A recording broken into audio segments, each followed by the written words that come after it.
Hello everybody, my name is Davis and welcome back to another video, and today we are here for the July 8th, 2023 severe weather forecast. So let's go ahead and get right into it. Now, as you can see, we have a bunch of light green area here. If you are in a light green area, that means that you have a risk of thunderstorms.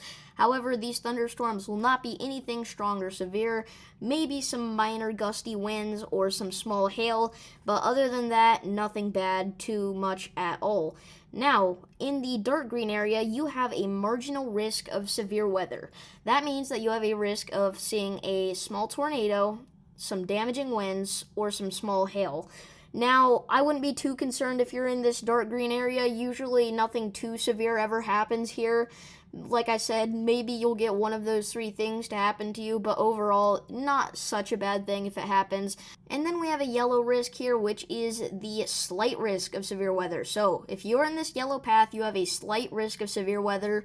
That doesn't sound too bad, but this could cause big tornadoes, some very damaging winds, hail. It kind of just depends.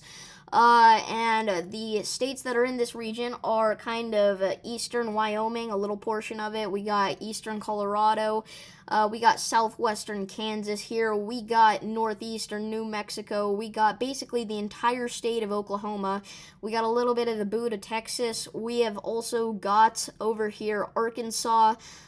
We got a little bit of Alabama here. We've also got some of western Tennessee, just a tad bit of southern Illinois, and some of southeastern Missouri. So if you are in any of those areas, watch out. So here's our tornado risk for July 8th, 2023.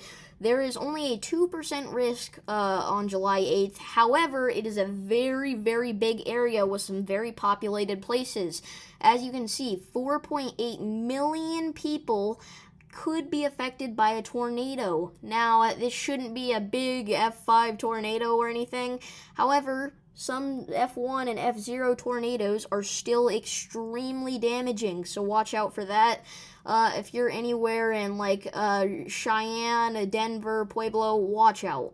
Then for a wind risk, we got a 5% risk of wind here in the Midwest region, down south, and then kind of over into the high plains once again, and then a 15% risk of damaging winds over here, kind of a little bit into the Midwest region, over into the southwestern part of the United States, kind of.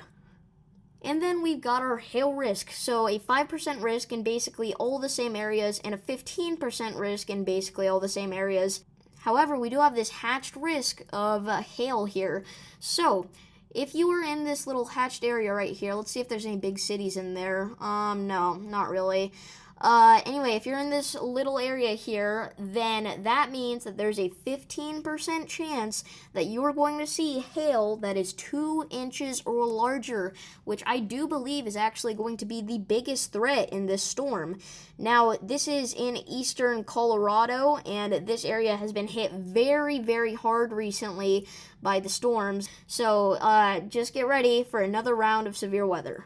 Anyway, that's all I have for today. If I had to guess, I know I say this every day, but seriously, if you're in the eastern Colorado to western Kansas region, once again, you've got a very high chance of seeing some sort of severe weather on July 8th, 2023. So if you guys did enjoy this video, then make sure to like and subscribe, and I'll see you all in the next one. Peace.